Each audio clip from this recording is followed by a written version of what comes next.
presidenta de la Cámara de Diputados, la doctora Cecilia Guerrero, analizó los acontecimientos ocurridos la semana pasada, ocasión en que se aprobaban dos proyectos que modifican el Poder Judicial. Uno es la derogación del Consejo de la Magistratura y el otro, la ampliación de los miembros de la Corte de Justicia. Además, habló de cómo estos proyectos, estas leyes, se vinculan directamente con el proyecto de necesidad de reforma de la Constitución de la provincia que ha sido presentado en la jornada de hoy. Fundamentalmente porque se estaban violentando normas de raigambre constitucional. Partiendo de la base de que la designación de los jueces es una atribución constitucional del Poder Ejecutivo previo acuerdo del Senado de la provincia, la ley del Consejo de la Magistratura generaba la violación de algunos principios, como por ejemplo el de jerarquía de las normas o de supremacía de la Constitución. Y además generaba la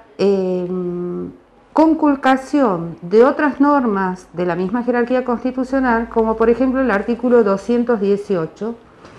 que para que la gente entienda, establece la obligación de la Corte de informar al Poder Ejecutivo las vacantes judiciales inmediatamente de que se configuren. Durante 10 años la Corte incumplió con esta obligación y además de ello hizo uso de una facultad que sí le reconoce la Constitución de la designación de jueces interinos, pero que es procedente solamente si el Poder Ejecutivo no designa a los jueces titulares dentro de los 60 días de comunicadas las vacantes. Básicamente el Consejo de la Magistratura era inconstitucional, según lo que explica. Era inconstitucional en tanto generaba en su funcionamiento, como estaba previsto, que la Corte no comunique las vacantes al Poder Ejecutivo, que el Poder Ejecutivo no puede ejercer la atribución constitucional de designar jueces dentro del periodo de 60 días, y el abuso de poder que significaba que la Corte de Justicia designe los jueces interinos sin que se configure previamente la condición establecida por la Constitución, que es que el Poder Ejecutivo no designe al juez titular dentro de los 60 días de comunicada la vacante. Ahora, doctora, con la derogación del Consejo de la Magistratura ha quedado instalado o hay temor en la gente en que sea el gobernador directamente, como se dice a dedo, elija a los miembros del Poder Judicial para cubrir esas vacantes. Lo que tiene que tener en claro la ciudadanía, que la primera garantía de institucionalidad de una provincia es que todos los miembros de los 3 poderes del Estado empecemos a cumplir la Constitución. Si la Constitución no rige en todo o en alguna de sus partes, se genera una afectación de la institucionalidad. Y esto es lo que sucedía en la provincia de Catamarca desde hace 10 años con relación al Consejo de la Magistratura. El Poder Ejecutivo tiene la atribución constitucional por imperio de lo establecido en el artículo 149 de la Constitución de la provincia, de designar a los jueces previo acuerdo del Senado. Ahora bien, el propio gobernador Jalil anunció la posibilidad de conformar de alguna manera algún procedimiento de selección que pueda zanjar esta cuestión. Y nosotros desde la legislatura estamos planteando la necesidad de que se declare la necesidad de la reforma, valga la redundancia, de la Constitución provincial, porque es imperioso que un organismo, sea cual sea y cómo se llame, que tenga a su cargo el procedimiento de preselección de postulantes a ocupar cargos de jueces o demás cargos judiciales, tenga la jerarquía constitucional que permita armonizar las atribuciones del Poder Ejecutivo con las de la propia Corte de Justicia y del resto del Poder Judicial, sin ocasionar la violación de ninguna norma constitucional. Esto es lo que estamos planteando, esto es lo que va a permitir un mejoramiento y una armonización entre los tres poderes del Estado, porque acá no hay ningún golpe de gracia a la justicia ni a ninguno de los poderes del Estado. Lejos de eso, hay una recuperación de institucionalidad, porque, insisto, la primera garantía de institucionalidad es que los miembros de los poderes del Estado acatemos irrestrictamente las normas constitucionales, y esto no estaba ocurriendo en la provincia de Catamarca. Se apunta entonces a la conformación de un instituto que lleve adelante este proceso de selección, de concursos y demás. Por supuesto, pero sin que esto cause mengua a las atribuciones constitucionales y a otras normas constitucionales que están vinculados. La Constitución es un todo armónico, no funciona aisladamente. Esto es lo que estamos procurando. Lo venimos diciendo a partir del año 2014, en que la ex gobernadora Lucía Corpazzi anunciara su iniciativa reformadora a la comunidad. En aquel momento se planteó ya la necesidad de otorgar rango constitucional al organismo de preselección de los postulantes a ocupar cargos judiciales, y esto es lo que tampoco fue entendido por la oposición, que hoy se rasga las vestiduras, que sistemáticamente se ha negado a la reforma de la Constitución de la provincia. Doctora, también se ha aprobado la ampliación de los miembros de la Corte de 5 a 7 en un momento donde mucho se ha discutido en la cantidad de empleados que tiene el Estado en general. Esta ampliación, ¿por qué es necesaria teniendo en cuenta este contexto, no? Sí, si nosotros recordamos que cuando en el 2016 se planteó la ampliación de los miembros de la Corte, el proyecto original remitido por el Poder Ejecutivo planteaba 7 miembros y esto fue reducido a 5 por la legislatura de la provincia. Tenemos que vincularlo a esto con una norma que sí fue establecida en esa ley que ampliara a 5, que es el funcionamiento por salas de la Corte de Justicia. Esta parte de aquella ley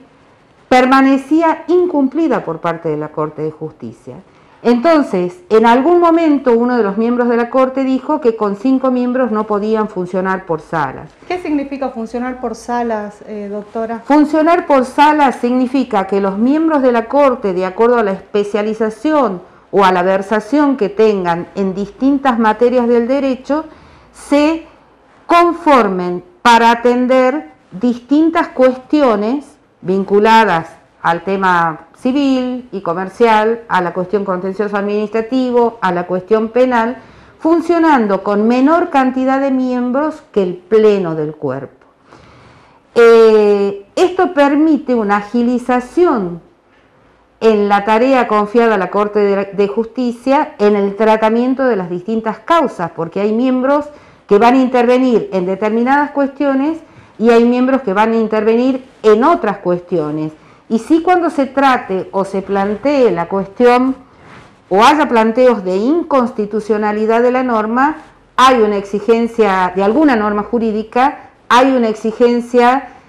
legal de que se tiene que pronunciar el pleno de la Corte. Entonces, esto puede producir una agilización de las causas y no un entorpecimiento como muchas veces se ha querido plantear. Si ustedes tienen en cuenta, en los últimos días, el doctor Zaffaroni, que ha sido miembro de la Corte Suprema de Justicia de la Nación, ha planteado también, con relación al máximo tribunal federal, la necesidad de ampliación de los miembros y la necesidad del funcionamiento por salas especializadas por materia. De hecho, a nivel federal, algunas cámaras funcionan desde hace muchos años por salas. Ustedes van a escuchar sala, Cámara Federal Civil y Comercial, sala A, sala B, de manera tal que es una cuestión que hay que intentar ponerla en funcionamiento. La justicia como está,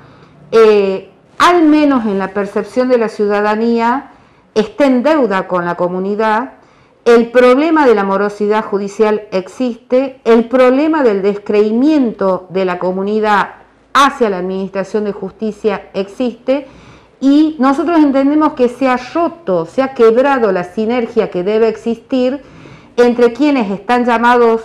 por la Constitución a administrar justicia y el pueblo, que son los que conforman los justiciables que después ocurren ante la justicia buscando el amparo de sus derechos. Doctora, esta ampliación entonces le daría mayor celeridad según su exposición a la justicia, pero ¿por qué poner un límite a la duración de los cargos judiciales? Bueno, este es otro planteo que es uno de los puntos que nosotros planteamos que debe ser objeto de reforma. Nosotros hemos adoptado por la Constitución de Catamarca el sistema republicano, en relación a lo decidido también por la propia Constitución Nacional. El sistema republicano tiene una serie de principios que son íncitos a la naturaleza propia del sistema. Por ejemplo, la publicidad de los actos de gobierno y también la periodicidad de los mandatos, porque el pueblo no delibera ni gobierna sino por medio de sus representantes. Y esos representantes no están solamente en la legislatura, también están en el poder administrador o poder ejecutivo y también están en la administración de justicia o el poder judicial. En Catamarca se venía dando una situación por parte de algunos de los miembros de la Corte, pero también de algunos miembros de las cámaras, donde sobre texto de una supuesta afectación de la garantía de inamovilidad, volteaban por un fallo judicial amañado, dictado entre ellos mismos, volteaban el límite de edad constitucional previsto en el 195 de la Constitución, que es la garantía de inamovilidad si se cumplen determinadas condiciones y hasta cumplir la edad de 65 años. Nosotros entendemos que por lo menos hay que poner en debate la cuestión de si los jueces también tienen que tener un mandato determinado, que por supuesto no va a ser tan escueto como es el mandato de un senador o de un diputado o del propio gobernador, pero sí entendemos saludable que tengan un límite. Cumplido ese mandato o antes de cumplirlo, es saludable que se sometan a la revisión de sus aptitudes, de sus saberes, porque las sociedades van evolucionando y lo que hoy estamos en condiciones de afrontar, a lo mejor dentro de 10 años no estamos en condiciones de hacerlo. Y nosotros estamos planteando en la reforma estructural de diseño institucional de la provincia de Catamarca la necesidad de evitar en los 3 poderes del Estado el ejercicio vitalicio de los cargos.